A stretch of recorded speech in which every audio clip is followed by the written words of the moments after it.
উম, এখানে দেখতে পাচ্ছি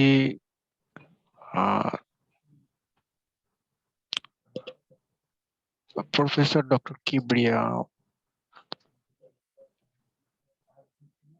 ডক্টর কবির। হ্যাঁ, কবির। উনি কি doctor Kabir sir from physics department. আসসালামু আলাইকুম কবির স্যার। আসসালাম, ভালো আছেন? আছি আলহামদুলিল্লাহ ভালো। আপনি কেমন আছেন? আচ্ছা, আচ্ছা, এই যে ইকোনমিক স্যাংশন দিল, প্লাস হলো যেভাবে রাশিয়াও ধীরে ধীরে আগাচ্ছে, মানে কিছুটা স্লো মোশনে, এখন লিঙ্গারিং হবে, কিন্তু এন্ড আপটা ঠিক কিভাবে হবে আর কি, এরকম কোনো প্রেডিকশন করা যায়? আমি কিছুটা বলেছি অলরেডি, যেটা আমার কাছে মনে হয় যে এইটা একটা যে ধরনের ওয়ারফেয়ার চলছে, সেই ওয়ারফেয়ারটার নেচারটা চেঞ্জ হবে ইন দ্য কামিং উইকস। আমার কাছে মনে হয় এটা একটা নন ট্রেডিশনাল ওয়ারফেয়ারের রূপ নেবে, যেখানে Ukrainian resistance will largely depend on people's participation. Arms আসতেই থাকবে ওয়েস্টার্ন কান্ট্রিগুলো থেকে, এবং হয়তো ইউক্রেনের যে কারেন্ট রেজিম সেটা ইউক্রেনে ফাংশনাল থাকবে না, ইউক্রেনের বাইরে হয়তো চলে যাবে নাকি করবে। হ্যাঁ, পোল্যান্ড পোল্যান্ড বা অন্য কোনো নেইবারিং কান্ট্রিতে হয়তো বেসড হবে, এবং সেখান থেকে তারা এই নন ট্রেডিশনাল ওয়ারফেয়ারটা লম্বা সময় ধরে চালানোর চেষ্টা করবে।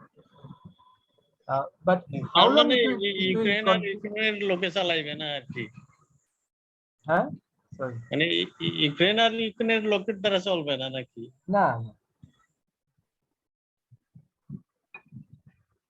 সেই সম্ভাবনা ইউক্রেনের লোক তো থাকবেই, প্লাস আরো বিভিন্ন জায়গায় সামনে ফেসে থাকবে আর কি। হ্যাঁ, বিভিন্ন লোক যুক্ত হবে। Already volunteers are coming, and they are trying to give it some sort of a kind of cosmopolitan look, I would say. বিভিন্ন দেশের মানুষ এখানে এসে জড়ো হচ্ছে এবং তারা একটা কমন এনিমির বিরুদ্ধে ফাইট করছে, তো এরকম একটা লিবারেল অ্যাপ্রোচ সেখানে তারা আনার চেষ্টা করছে। এখন আমাদের দেশের চালের দাম কত হবে? I don't know. I don't know. That's I mean, answering this is beyond my capacity. আপনার কি মনে হয় স্যার? বুঝতেছি না, তো সবকিছু দামই তো বাড়তেছে এবং খুবই বাড়তেছে।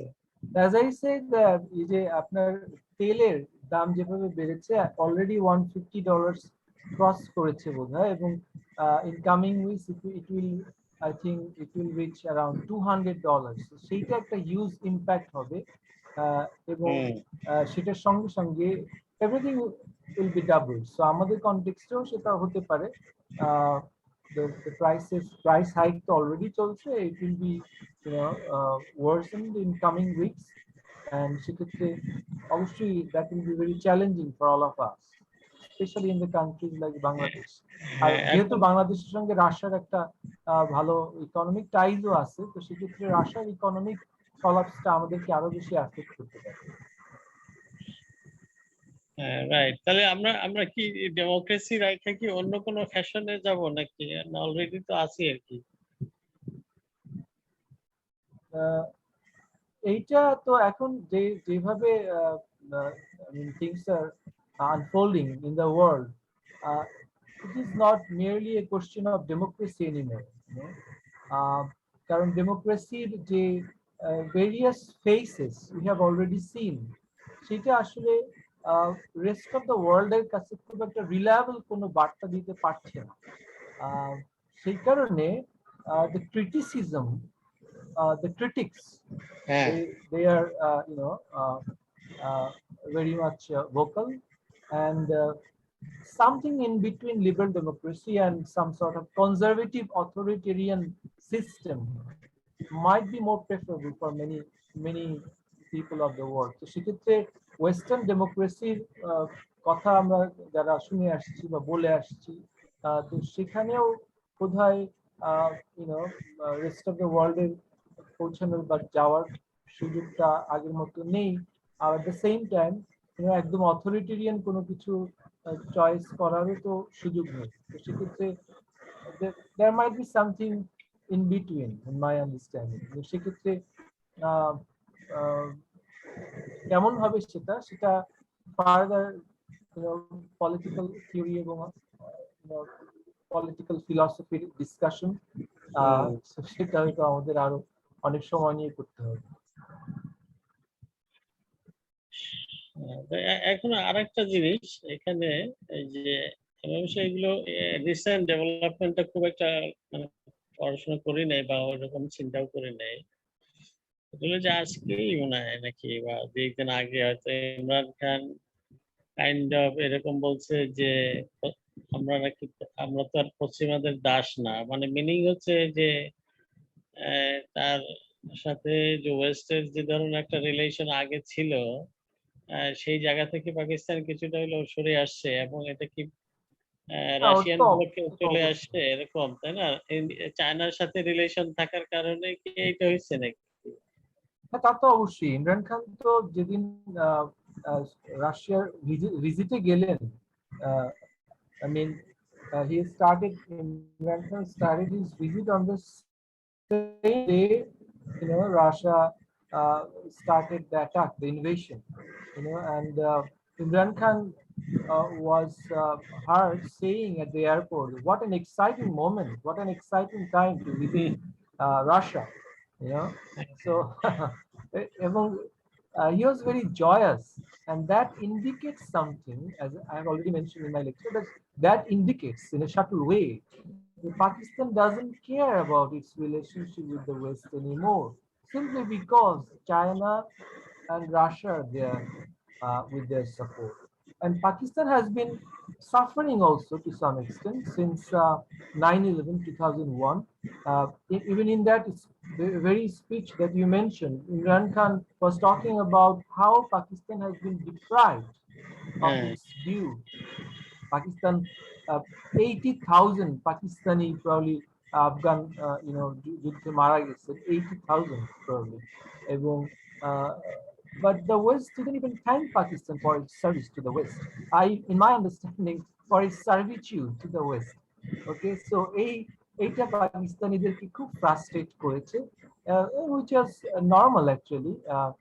Pakistan Cold War এর সময় তো one of the most important allies ছিল of the West. সেটা আমরা আমাদের লিবারেশন ওয়ারের সময় দেখেছি। তো সেখান থেকে সরে আসতে আসতে আস্তে আস্তে যে পাকিস্তান আজকে যে একদম রাশিয়ান বলয়ে গিয়ে পড়েছে, it's an irony for Pakistan, but this is the reality, and they are so desperate now that they don't even care to say it explicitly.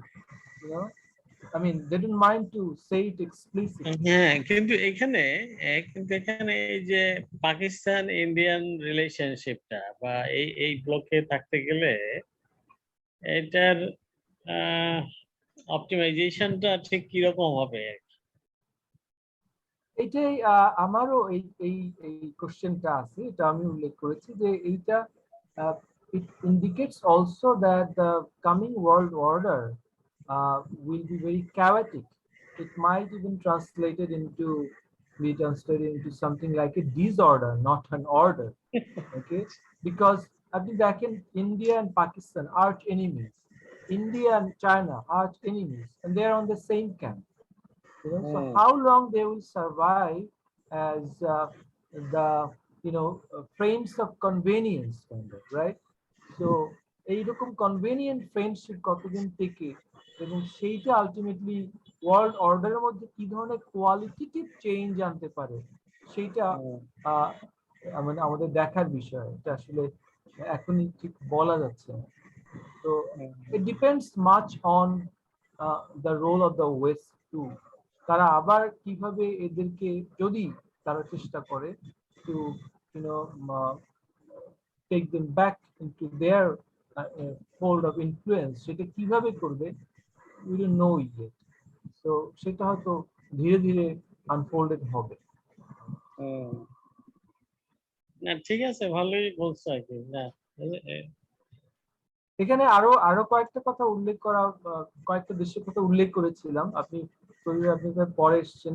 ওই যে UAE, United Arab Emirates, a traditional ally of the US, তারাও কিন্তু এখন pro Russian. Okay, তারপরে Saudi Arabia has recently been changing its tone, Saudi Arabia, আজকেই মনে হয় শুনলাম, না জানি কি, আমি তো ভালো করে হ্যাঁ, সাউদি আরবিয়ার ক্রাউন প্রিন্স এমবিএস তিনি একটা ইন্টারভিউতে বলেছেন এরকম যে মানে এইটা সম্ভবত এরকম কিনা যে এই যে রাশিয়া গেল, ওই যে ইসরায়েলের প্রাইম মিনিস্টার, তাই না, দুতেলি করার জন্য যে গেল আর কি, ইউক্রেনের প্রেসিডেন্ট ইহুদি, আবার এরা জার্মানের সাথে করলো, জার্মানও তো গেল ওই একই দিনে মনে হয় নাকি। তো এইটা কি কোনো ধরনের একটা মানে অন্য ধরনের মেসেজ বহন করতেছে কিনা? না, এইটা তো ধরেন নানান ধরনের স্পেকুলেশন তো আছেই। আপনার সেখানে জেলেনস্কির যে আইডেন্টিটি অ্যাজ এ জু, সেটার একটা ফ্যাক্টর তো থাকে, এক ধরনের সিম্প্যাথি জেলেনস্কির জন্য জুইশ লিডার যারা তাদের আছে। ইভেন জেলেনস্কি প্রবাবলি 2 দিন আগে আমেরিকান জুইশ অর্গানাইজেশন গুলোর সঙ্গে মিটিং করেছেন, অনলাইন ভার্চুয়াল মিটিং করেছেন। So this indicates something, but আর we আরেকটা don't হচ্ছে really know to what extent. একই সাথে ওই যে মানে ইসরায়েলি প্যালেস্তাইনে আর কি, তোমার ওরা 1000 বা 1500 ইহুদিকে পুনর্বাসন করবে, সেই জন্য আবার নতুন জায়গা দখল করছে।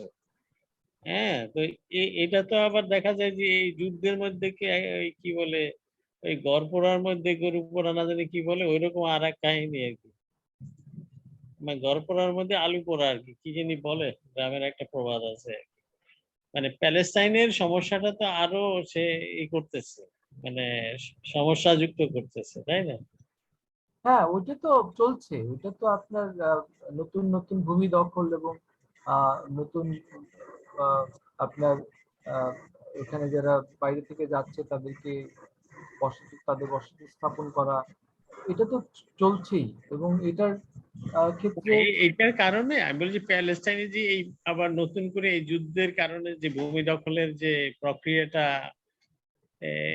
ইন্টেন্সিভলি মুভ করতেছে, ঠিক এই কারণে কি আরব কান্ট্রি গুলো আবার কোন ধরনের অন্য পোলারাইজেশনে আসতেছে কিনা, এটার কি কোনো রিয়েল রিজন আছে? এইখানে আমার কাছে মনে হয় যে আরব, specially Saudi Arabia and the other Gulf countries except for Qatar do really have any concern for the Palestinians right now. এটা আপনার একদম কারেন্ট, আমরা রিসেন্ট ইয়ার্স আমরা যদি দেখি যে how they have change their positions on the Palestinian crisis, সেখানে দেখা যায় যে তারা এখন অ্যাকচুয়ালি নিজেদের যে সার্ভাইভালিটি এইটা নিয়ে যতটা না কনসার্ন, প্যালেস্টিনিয়ানদের তাদের তেমন একটা কনসার্ন নেই। তো এইটা একটা পুরনো ইস্যু আসলে, তারা আগেও ইন রিসেন্ট টাইমস এটি নিয়ে খুব একটা তাদের কনসার্ন সেখানে ব্যক্ত করেনি, rather they went for further strengthening their ties with Israel. Finally they did it. Even Israel তো এখন তাদের সাউদি আরবিয়ার অ্যালাই হিসেবে ইয়েমেনেও হস্তক্ষেপ করছে টু সাম এক্সটেন্ট। সো এইটা আমার কাছে মনে হয় না যে প্যালেস্টিনিয়ানদের সঙ্গে তারা কি করছে এটা আরবদেরকে আবার নতুন করে ইউনাইটেড করবে right now, unless there is a huge change in their government. না, এটা অবশ্য এটা ঠিক। আর ওই যে আবার মাঝখানে তো কিছু কিছু আরব কান্ট্রি ওই যে ইসরায়েলের সাথে রিলেশন বিল্ড আপ করলো আবার। Right. Thank you very much. Thank you Kabir ভাই, আমি অনেক সময় নিয়ে নিলাম, অন্যরা প্রশ্ন করবে। It's okay, thank you so much. তা এখন তোমরা বলো আমাদের ওই যে লাস্টে যে কোশ্চেন গুলো, ওইটার আনসারটা কিভাবে করা যায়? আমি তো আমার মতো করে করার চেষ্টা করলাম। স্যার, যে ওয়ার্ল্ড অর্ডারের ক্ষেত্রে স্যার আমার একটা প্রশ্ন ছিল, সেটা হচ্ছে হিস্টোরিক ইভেন্টের উপরেই। তা হলো যে আমরা জানি সোভিয়েত ইউনিয়নে যখন নিউক্লিয়ার ডেভেলপ করা হয়, এবং সেই ক্ষেত্রে ইউক্রেনে কিন্তু একটা বড় অংশ নিউক্লিয়ার যে ওয়ারহেড ছিল, এবং পরে কিন্তু সেই ওয়ারহেডটা কিন্তু তাদের দ্বারা ডিসমেন্টল করছে এবং টোটালি তারা ধ্বংস করছে। এবং সেক্ষেত্রে তারা যে চুক্তির মাধ্যমে এই কাজটা করছে যে ফার্দার জানি তাদের সিকিউরিটি কোনো ধরনের প্রেসার আসবে না, এই একটা নিশ্চয়তার উপরে কিন্তু তারা এই ধরনের ডিস্ট্রাকশনটা করছিল। কিন্তু বর্তমানে যে পরিস্থিতি সেটা কিন্তু মূলত ইউক্রেনের যে এই যে সিকিউরিটি বা তাদের কিন্তু অতীতের এই ওয়ারহেড গুলো ধ্বংস করার ক্ষেত্রে তাদের যে তারা যেটা ভুল করছে এই চিন্তা ভাবনা কিন্তু তাদের সামনে নিয়ে আসতেছে। তো আমার প্রশ্ন, যখন আমরা ওয়ার্ল্ড অর্ডারের কথা চিন্তা করি, আমরা দেখি ইরানের কথা আমরা আনতে পারি, বা নর্থ কোরিয়ার কথা আনতে পারি, বা আমরা ইসরায়েলের কথা বলতে পারি। যদি স্পেসিফিক্যালি ইরান বা নর্থ কোরিয়ার কথা বলি, যে এই দুইটা রাষ্ট্রকে নিউক্লিয়ার প্রলিফারেশন ঠেকানোর জন্য যে ওয়ার্ল্ড ওয়াইড যে চেষ্টা করা হয়, কিন্তু বর্তমানে যে ইউক্রেন ক্রাইসিসটা হলো, সেখানে যে ওয়ারহেড ধ্বংস করার ফলে তারা যে এখন তাদের যে শক্তির হীনতার পর্যায়ে তারা চলে আসছে, এটা থেকে কি ইরান বা নর্থ কোরিয়া তারা কি শিক্ষা নেবে না যে তাদের এই নিউক্লিয়ার ডেভেলপ উইপন্স এর ক্ষেত্রে তাদের ডেভেলপটা করতে হবে তাদের সিকিউরিটির জন্য? না হলে তাদের যে এই যে অ্যানার্কিক সিচুয়েশন বা গ্লোবাল পলিটিক্স এর ক্ষেত্রে তাদের টিকে থাকতে কষ্ট হবে। এটা ইউক্রেন এবং কাজাকস্তান দুইটা স্টেটই তোমার নিউক্লিয়ার এস্টাবলিশমেন্ট ছিল, তাই না? রাশিয়ান সোভিয়েত ইউনিয়নের পার্ট হিসেবে তখন তো আর সোভিয়েত লিডার্সরা জানতো না যে এগুলো আলাদা হয়ে যাবে, তাই না? তো তারা তো ইকুয়ালি সব জায়গায় সবকিছু তাদের মিলিটারি যে এস্টাবলিশমেন্ট সেগুলো করার চেষ্টা করেছে। বাট পরবর্তীতে ওইটা ডিসইন্টিগ্রেশন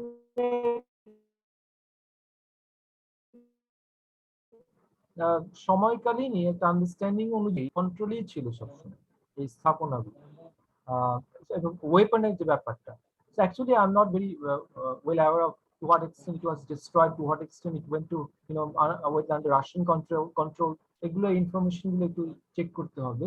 বাট যেটা আমার কাছে মনে হয় যে এইটা তাদের কাছে কখনো বড় একটা ইস্যু ছিল না এই দুটো স্টেটের জন্য। কারণ newly independent state, they were part of CIS, still they are formally. So সেখানে Russia was still playing a very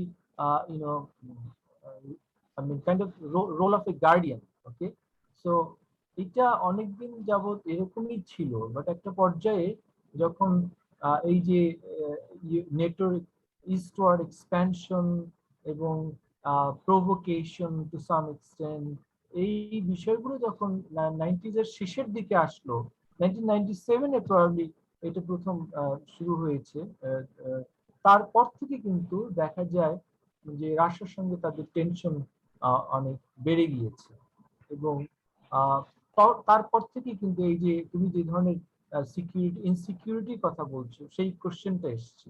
okay, but it has never been a concern for the former Soviet republics that they must have these nuclear arsenals under their control. In fact, সেরকম কোনো understanding ছিল না, এবং সেটা internationally তখন ওয়েস্টে allow করে, western পাওয়াররাই তখন এগুলোকে অ্যালাউ করতো না। সো এইটা একটা তাদের ব্যাপার। বাট অন্য যে কনসার্নটা অন্যরা, আমি যাদেরকে ডিসিডেন্ট স্টেট বলে, ডিসিডেন্ট, they are not like others, I mean, in international system, dissident states like North Korea, Iran. Okay, so এই স্টেট গুলো তাহলে কি হবে? এই স্টেট গুলো কি সার্ভাইভালের জন্য নিউক্লিয়ার পাওয়ারের দিকে যাবে? অবশ্যই, সেটা তো অনেক আগে থেকেই তারা যাচ্ছে। একদম ফ্রম দ্য ভেরি বিগিনিং আমরা দেখি যে after the advent of nuclear weapon by 1960s, almost 30 states, if I'm not mistaken, 30 states had nuclear programs. Okay, so এই 30 স্টেটের মধ্যে আলটিমেটলি তোমার দেখা যায় যে কয়েকটা স্টেট, 8-10টা স্টেট নিউক্লিয়ার প্রোগ্রাম বজায় রেখেছে, বাকি স্টেটগুলো একটা পর্যায়ে simply abandoned their programs. Even South Africa had nuclear program, and quite advanced stage গিয়ে তারা কিন্তু সেটাকে বাদ দিয়েছে অ্যাপার্থাইড রেজিমের ইয়ের পরে। সো এই ধরনের কনসার্ন অনেক আগে থেকে ছিল, একদম শুরু থেকেই ছিল। এবং যে এনপিটি সাইন হয়েছে 1968-এ, সেটা একটা বড় দুর্বলতাও হলো এই যে এটা আসলে এই এক ধরনের অ্যাডভান্টেজ দিচ্ছে যারা অলরেডি নিউক্লিয়ার পাওয়ার তাদের, এবং অন্যদেরকে এই সুযোগটা দিচ্ছে না। বাট ওখানে কিন্তু নিউক্লিয়ার প্রলিফারেশন বন্ধ করা হবে, প্লাস একটা পর্যায়ে ultimately they will go for nuclear disarmament. এই গোলটা কিন্তু তাদের ছিল। ওকে, সো এই কনসার্নটা কিন্তু তার মানে গ্লোবালি সবার মধ্যে ছিল যে নিউক্লিয়ার ডিজার্মামেন্ট হবে, এবং তাহলেই এই নিউক্লিয়ার ওয়েপন নিয়ে যে ধরনের ক্রাইসিস, সিকিউরিটি, ইনসিকিউরিটি ব্যাপার, এগুলো থেকে আমরা আই মিন বিশ্ব মুক্তি পাবে। But ultimately we could not materialize these, and NPT has largely been failed, and therefore we have seen the crisis remained as it was. So এইভাবে আসলে আমরা দেখি যে নিউক্লিয়ার ওয়েপনের ব্যাপারটা বা এটার প্রতি স্টেট গুলো আগ্রহ সেটা এখনো রয়ে গিয়েছে। So এখানে the bottom line is the West did not fulfill its promises, so therefore the rest did not follow. Okay, as simple as that. আমার আর্গুমেন্টে হয়তো বারবার একই ভাবে ওয়েস্টকে দোষারোপ করার একটা প্রবণতা উঠে আসতে পারে, but in this case it's not just West, it is West plus other nuclear powers, Russia, China, they are equally responsible.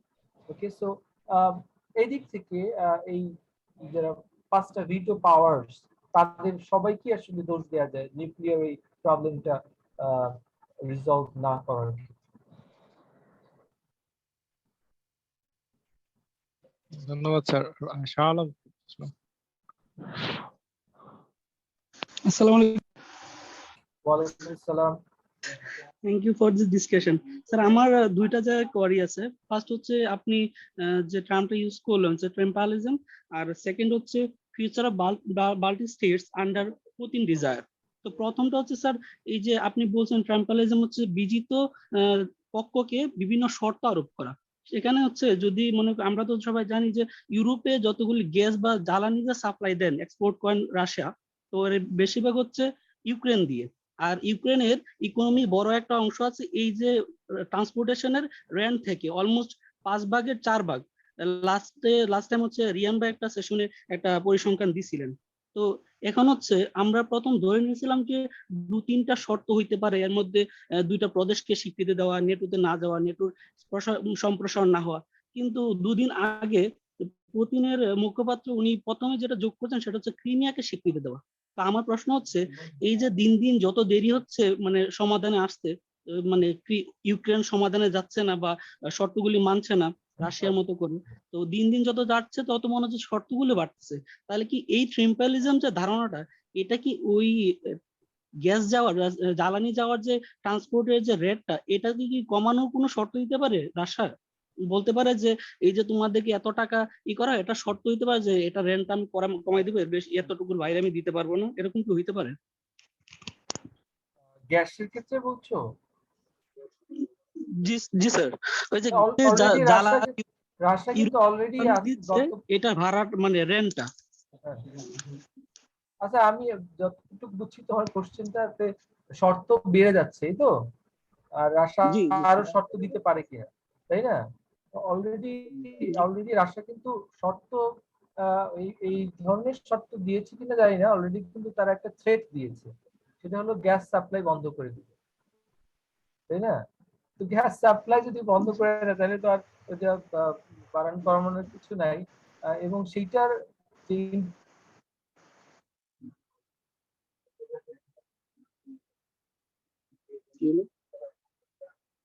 of fuel supply comes from Russia. 40%.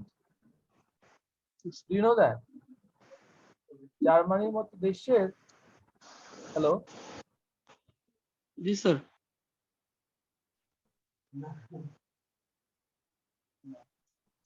শুনতে পাচ্ছো? জি স্যার, জি স্যার।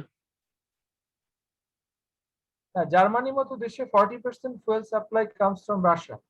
তো একটা দেশের এত বড় একটা ইকোনমি 40% যদি তোমার ফুয়েল সাপ্লাই বন্ধ হয়ে যায় তাহলে কি অবস্থা হবে, তাই না? তো এইটা আসলে ওয়েস্ট যেভাবে এটা মানে উপস্থাপন করছে যে রাশিয়াকে একদম ইকোনমিক এমবার্গো দিয়ে একদম শেষ করে ফেলবে, বিষয়টা আসলে ওরকম না।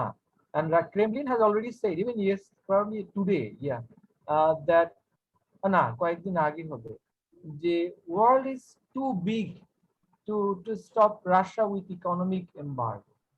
বুঝতে পারছো? অর্থাৎ দুনিয়াটা অনেক বড়, and West is acting like the bandits here. এরকম কথাবার্তা আমরা ক্রেমলিনের দিক থেকেও শুনতে পাচ্ছি, এবং that sounds very confident, you know, if not over confident.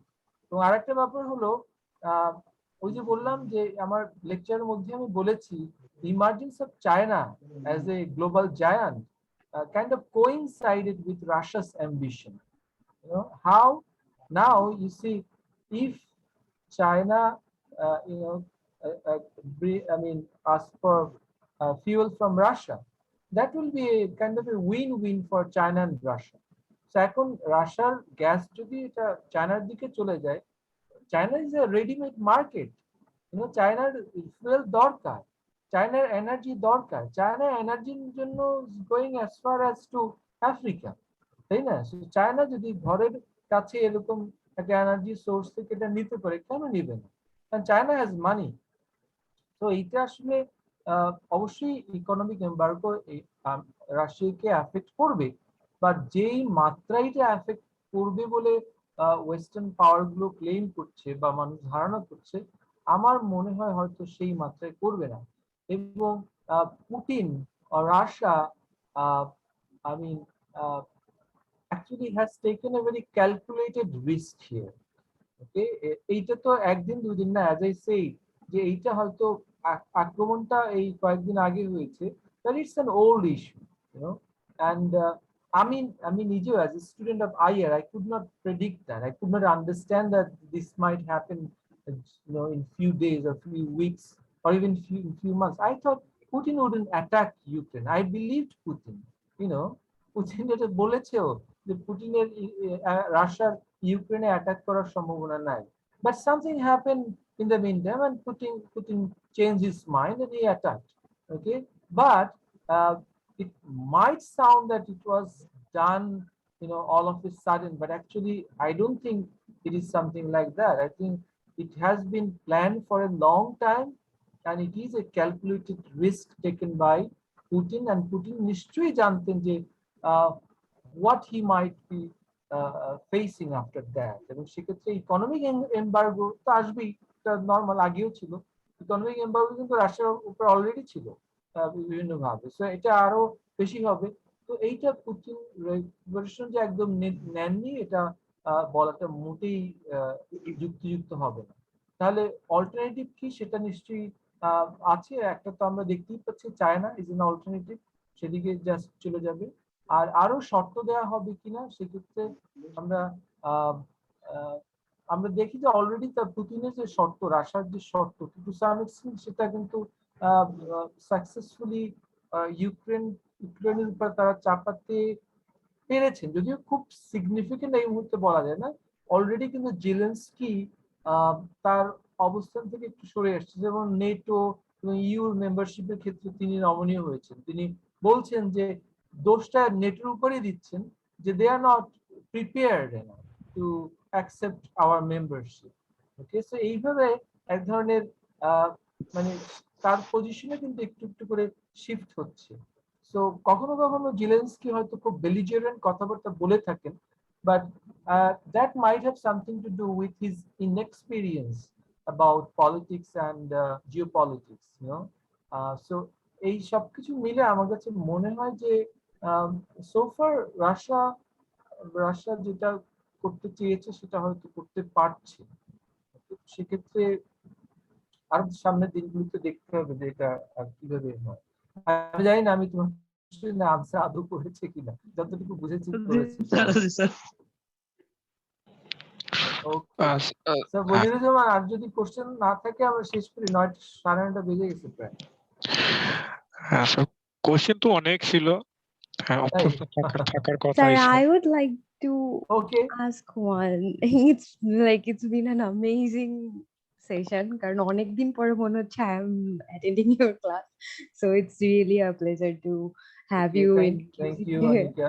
Thank you. Actually, I haven't not actually honestly I haven't been following this Ukrainian war this much, but I have seen a tendency among us, like the IR analysts, that we have kind of inclined toward realism whenever, like when Putin started attacking, we have we are trying to rationalize it by saying that yes, there has been threats, and um, NATO is not functioning as much they had promised or something. And you posed a question যে হচ্ছে ফিউচারে অর্ডারটা change হচ্ছে কিনা বা হলেও ওটা কিভাবে বদলাবে। তো আপনি তো এক্সপ্লেন করেছেনই স্যার যে this is changing, but the part I am particularly concerned is about the international law and norms that had been established by precisely like Europe has played a great role in it, but এটা একটা ভালো president ছিল আমাদের সবার, মানে সব কান্ট্রির জন্য রিগার্ডলেস যেটা যেই সাইজের বা যেই পাওয়ারেরই হোক না কেন। সো ডু ইউ থিঙ্ক যে মানে এই বিষয়টাতেও অনেকটা চেঞ্জ আসবে, যে আমরা মানে attacking on sovereign state and like Russia has done it and we are rationalizing it by saying that yes, they have been provoked. Oh, okay, I think I've made my question clear.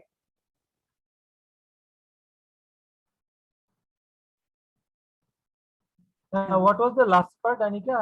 I couldn't hear well.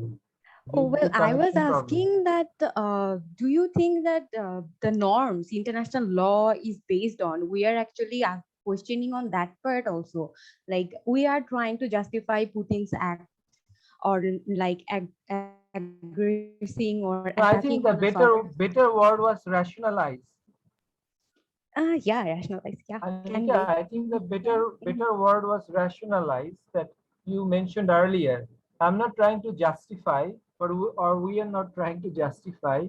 I think rationalization could be a better word here. So do you think that this multipolar world will actually put a threat on our international law or the very... Well, I got your question now. Yeah.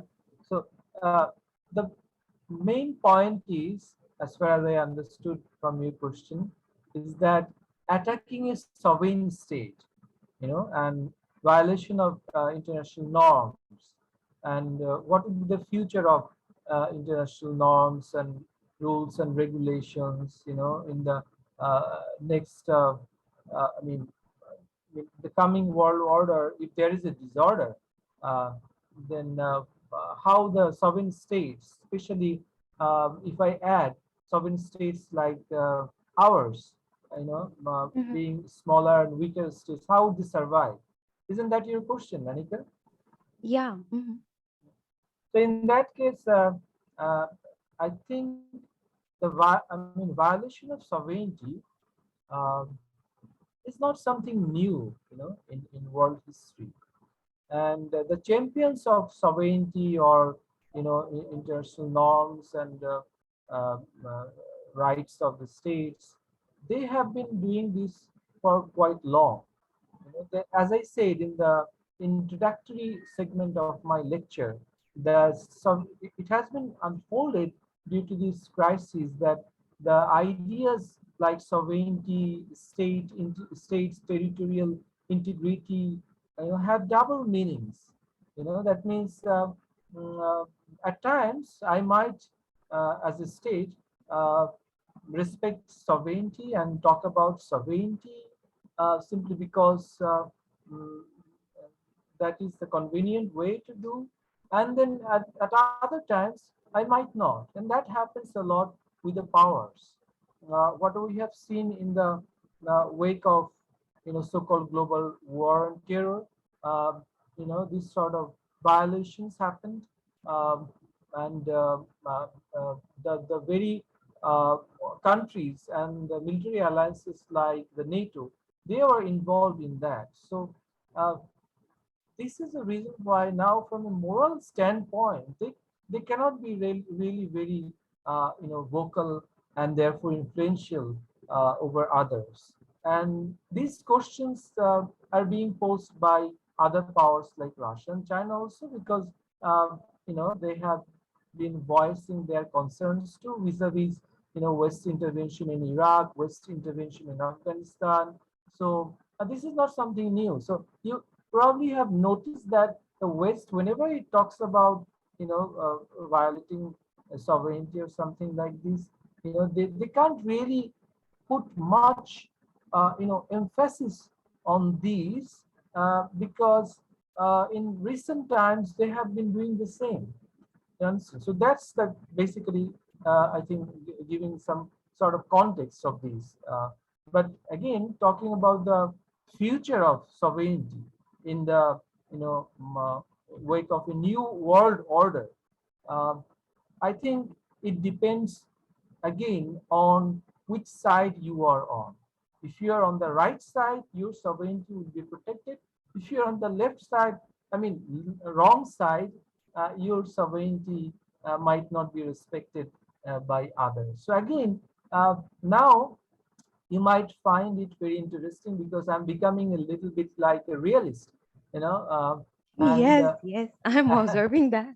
and the reality is, um, even though I do not like that the power will always dominate the states or humanity in general, but it happens. There is no denial of the fact, and it happened in the previous centuries, and it is happening now, and it will happen in future. Probably that is the fate of the world. That is the fate of the so-called nation states.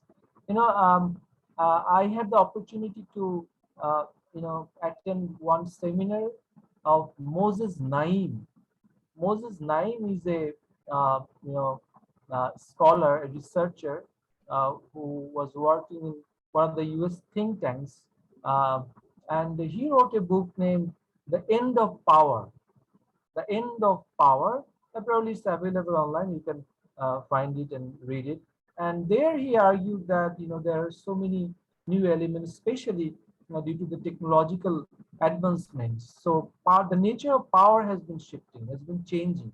The kind of power we have been experiencing throughout the ages will not remain like that. And I simply oppose, because it was, I mean, it came kind of in my mind uh, automatically. I would say that how is that possible? There might be various other powers, but the power, the kind of physical, military power uh, that has always been present, historically speaking, is still very much present right now. And in which way we'll be able to overcome that, you know, uh, uh, that was not much talked about. So I argue that the power, the kind of physical power, that will remain in its position as it was. There might be some other varieties of power, but you cannot deny the existence of the physical power. So, and he replied simply saying that you have a Bismarckian idea of power. Otto von Bismarck from Germany, the idea, Bismarck about power, something similar to this one that I have answered. I have provided. So therefore, he kind of said, I'm kind of Bismarckian.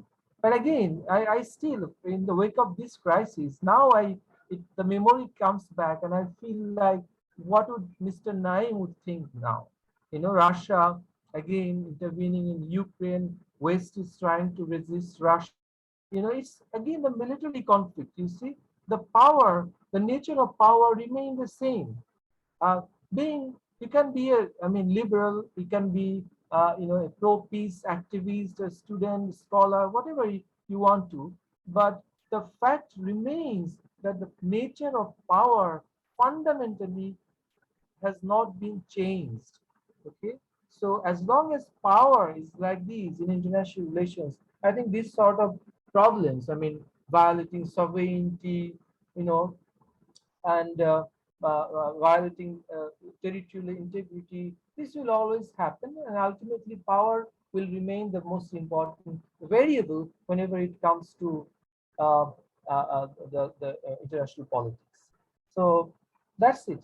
I don't know if there is any other options for us. What do you think, Anita? Yeah, it's just very unfortunate to see again, like we're discussing about all this realism. And It again, seems like we have lost at the last 50 years development. I'm not saying that it has been so perfect for everybody, but there was a hope. It seems like everything is collapsing, like the thing they have tried to build over the year. Again, I should also mention that there is a foundational problem in international system, okay?